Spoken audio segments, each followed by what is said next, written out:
Hello friends, welcome back to my YouTube channel affairs Alchemy.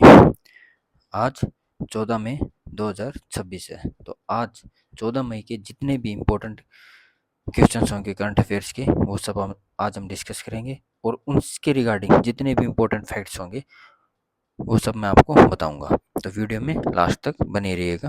तो हमारा पहला question होगा, मूडीज रेटिंग्स ने वैश्विक और घरेलू चुनौतियों के बीच वर्ष 2026 के लिए भारत की जीडीपी वृद्धि का दर का अनुमान घटाकर कितना कर दिया है? Option A 5.5%, option B 6%, option C 6.5%, option D 7%। तो इसका सही आंसर होगा ऑप्शन बी 6%। तो मूडीज रेटिंग ने वैश्विक आर्थिक मंदी, बढ़ती महंगाई, व्यापारिक अनिश्चितता और घरेलू चुनौतियों के कारण भारत की जो आर्थिक वृद्धि दर है वो वो जो घटाकर 6% कर दी है। तो जो मूडीज रेटिंग जो है फाइनेंशियल ईयर दो 26 और 27 के लिए वो घटाकर कितनी कर दी है?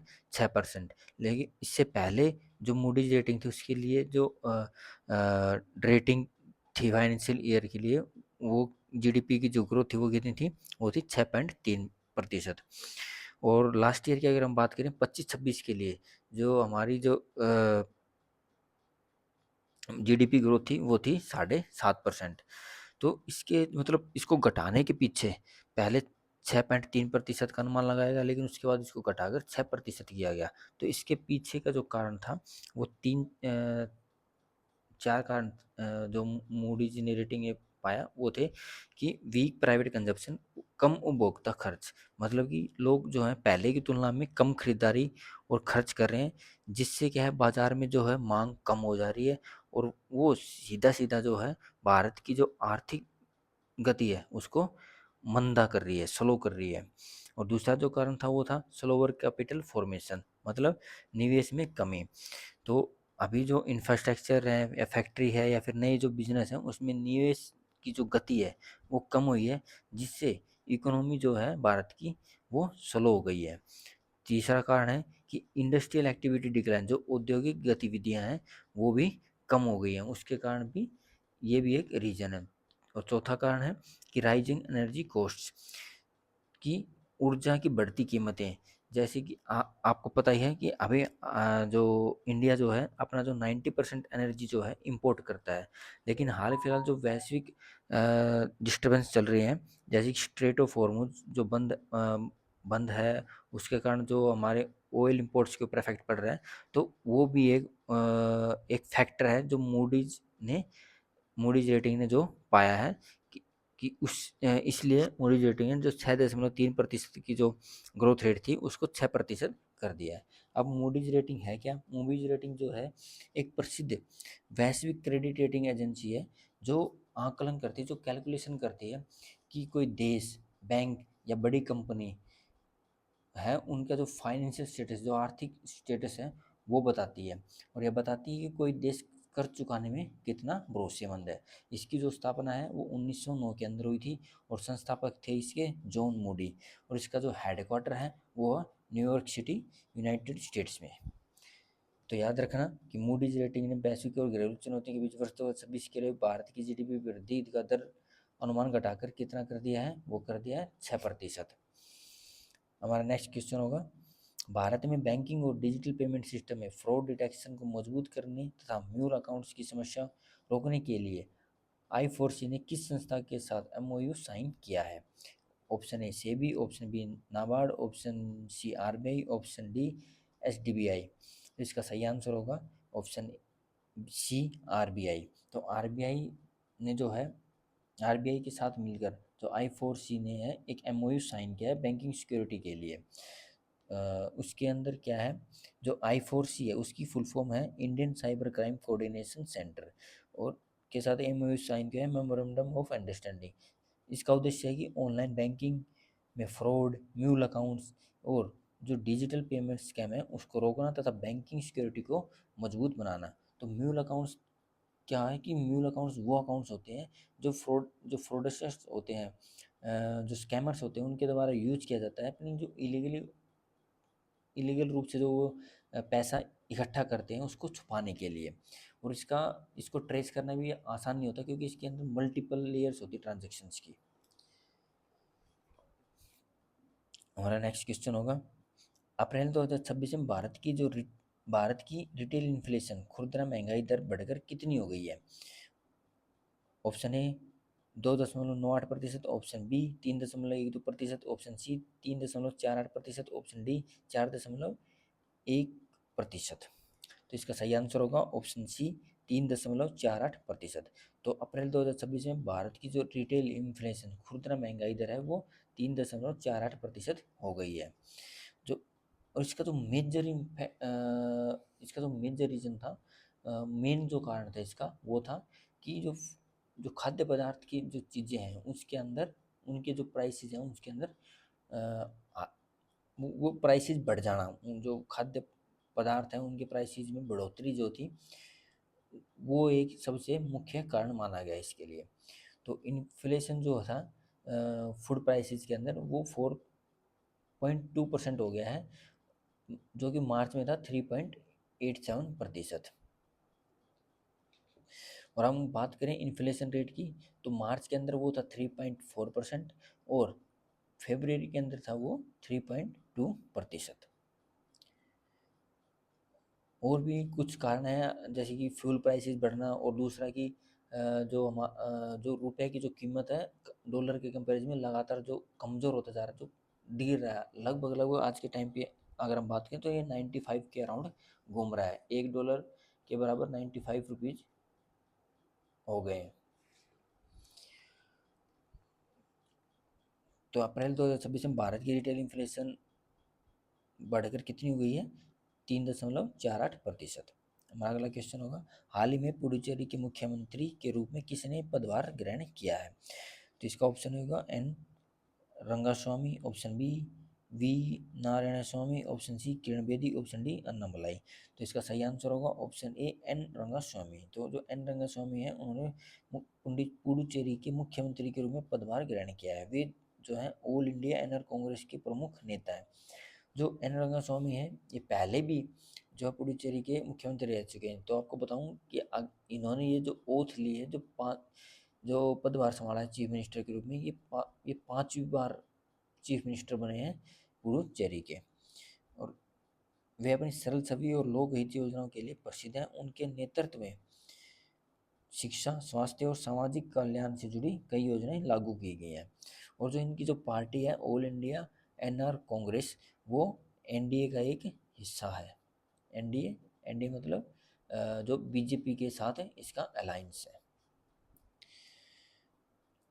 तो हमारा अगला क्वेश्चन होगा, हाल ही में निधन हुए स्वपन साधन बोस किस प्रसिद्ध खेल क्लब के पूर्व अध्यक्ष थे? Option A East Bengal Club, option B Mohun Bagan Club, option C Mumbai City FC, option D Kerala Blasters. तो इसका सही आंसर होगा option B Mohun Bagan club. तो जो स्वपन साधन बोस थे जिन्हें टूटू बोस के नाम से भी जाना जाता था, वो मोहन बागान सुपर जायंट के पूर्व अध्यक्ष थे। उन्होंने जो मोहन बागान को सर्व किया लगभग 30 साल के लिए, 30 साल तक उन्होंने अपनी सर्विस दी है मोहन बागान को। जो मोहन जो वो जो थे इंडिया की जो मोस्ट रेप्यूटेड जो फुटबॉल के जो प्रशासक हैं वो माने जाते हैं। अब मोहन बागान इसके अंदर आया है, तो मोहन बागान जो है वो भारत का सबसे पुराना और सबसे सक्सेसफुल जो फुटबॉल क्लब है, जो जिसकी स्थापना हुई थी 1819 के अंदर। और ये फेमस कब हुआ था? ये फेमस हुआ था 1911 के आईएफए शील्ड जीतने के बाद। 1911 की आईएफए शील्ड जो हिस्टोरिक विनिंग थी, जो ऐतिहासिक जीत थी, उसके बाद से ये जो क्लब है मोहन बागान फेमस हुआ था। हमारा नेक्स्ट क्वेश्चन होगा, भारत ने शिपिंग सेक्टर को मजबूत करने के लिए कितने अरब डॉलर का Bharat maritime insurance pool launch किया है? तो ऑप्शन ए होगा एक 1 billion dollar, option B 1.5 billion dollar, option C 2 billion dollar, option D 3 billion dollar. तो इसका सही आंसर होगा ऑप्शन बी 1.5 बिलियन डॉलर।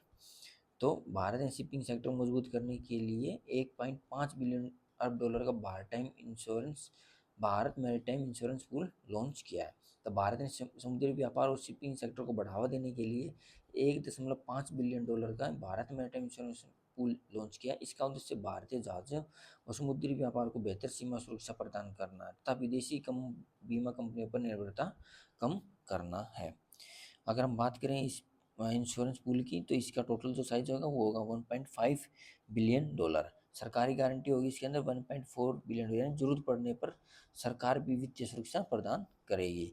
और ये जो इंश्योरेंस है ये किन्हें कवर करेगा? ये कवर करेगा इंडियन फ्लैग्ड वेसल्स, जिन वो समुद्री जहाज जिसके ऊपर भारत का झंडा होगा, या फिर इंडियन कंट्रोल वेसल जिनके ऊपर, या फिर जिनके ऊपर भारत का नियंत्रण होगा। तीसरी, या फिर ऐसी शिप्स जो भारत से या तो भारत में आ रही हैं या फिर वो भारत से जा रही हैं, या तो ऐसी शिप जो भारत में जिनका डेस्टिनेशन हो, या फिर वो ओरिजिनेट हो भारत से अपना सामान लेके किसी दूसरे देश में जा रही हैं, तो वो सब इस जो इंश्योरेंस पूल है उसके कवरेज के अंदर रहेंगे।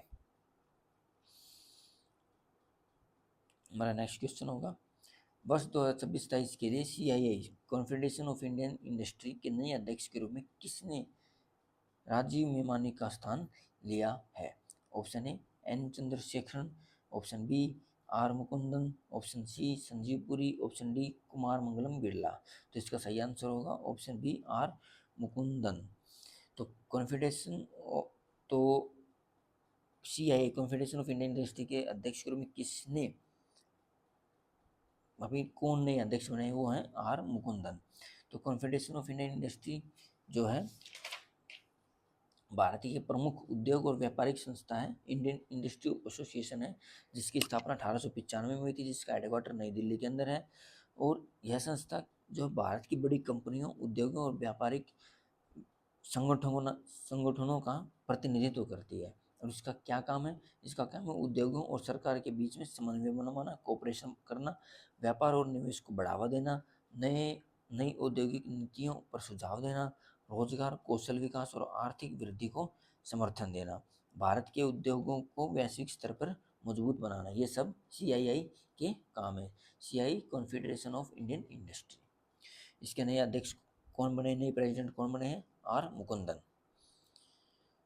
हमारा नेक्स्ट क्वेश्चन होगा, हाल ही में ETPL की डबलिन फ्रेंचाइजी के मालिक कौन बने हैं? Option A Sachin Tendulkar, option B Rahul Dravid, option C Sourav Ganguly, option D Virat Kohli. तो इसका सही आंसर होगा ऑप्शन बी राहुल द्रविड़। तो जो राहुल द्रविड़ हैं वो ETPL की डबलिन फ्रेंचाइजी के मालिक बने हैं। तो ETPL का जो पूरा नाम है वो है यूरोपियन T20 प्रीमियर लीग। यह यूरोप में आयोजित होने वाली एक T20 क्रिकेट लीग है, जिसका उद्देश्य यूरोपीय देशों में क्रिकेट को बढ़ावा देना है। इस लीग में आयरलैंड, स्कॉटलैंड और नीदरलैंड जैसी टीमों की फ्रेंचाइजी शामिल है। डबलिन फ्रेंचाइजी जो है आयरलैंड का प्रतिनिधित्व करती है। तो राहुल द्रविड़ के जुड़ने से लीग को अंतर्राष्ट्रीय पहचान और लोकप्रियता मिलने की उम्मीद है। जो ETPL जो है इसके अंदर जो अभिषेक बच्चन है वो इसके को ओनर है। ओनर तो इसके राहुल द्रविड़, लेकिन जिसके को ओनर है वो कौन है? अभिषेक बच्चन। हमारा नेक्स्ट क्वेश्चन होगा, हाल ही में ओमान में भारत के नए राजदूत के रूप में किसे नियुक्त किया गया है? तो इसका ऑप्शन ए होगा प्रशांत पीसे, option B Vikram Misri, option C Taranjit Singh Sandhu, option D Harshvardhan Shringla. तो इसका सही आंसर होगा ऑप्शन ए प्रशांत पीसे। जो प्रशांत पीसे जो हैं उन्हें भारत के नए ओमान में भारत के नए राजदूत के रूप में नियुक्त किया गया है। वो जो हैं 1995 बैच के एक इंडियन फॉरेन सर्विसेज ऑफिसर हैं, और उन्होंने भी रिप्लेस करेंगे किसे? गोदावरी वेंकटा श्रीनिवास को।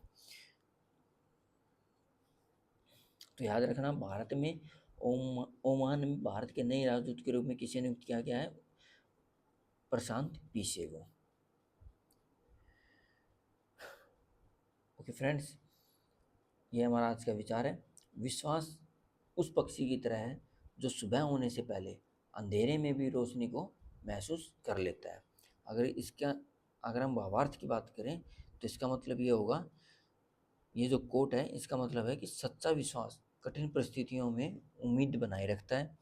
जैसे पक्षी सूर्योदय से पहले ही प्रकाश आने का आभास कर लेते हैं, वैसे ही आत्मविश्वास और उम्मीद रखने वाले व्यक्ति बुरे समय में भी अच्छे भविष्य की संभावना देखता है। अगर सिंपल शब्दों में अगर इसकी बात करें तो ये इसके अर्थ की बात करें तो यह है कि परिस्थितियाँ चाहे कितनी भी अंधेरी क्यों ना हो, विश्वास हमें आगे बढ़ने की शक्ति देता है। ओके फ्रेंड्स, अगर आपको हमारी वीडियो अच्छी लगी तो लाइक और कमेंट करके ज़रूर बताना, और आगे ऐसी ही करंट अफेयर्स की वीडियोज़ के लिए मेरे चैनल को सब्सक्राइब करें। Thank you. जय हिंद, जय भारत।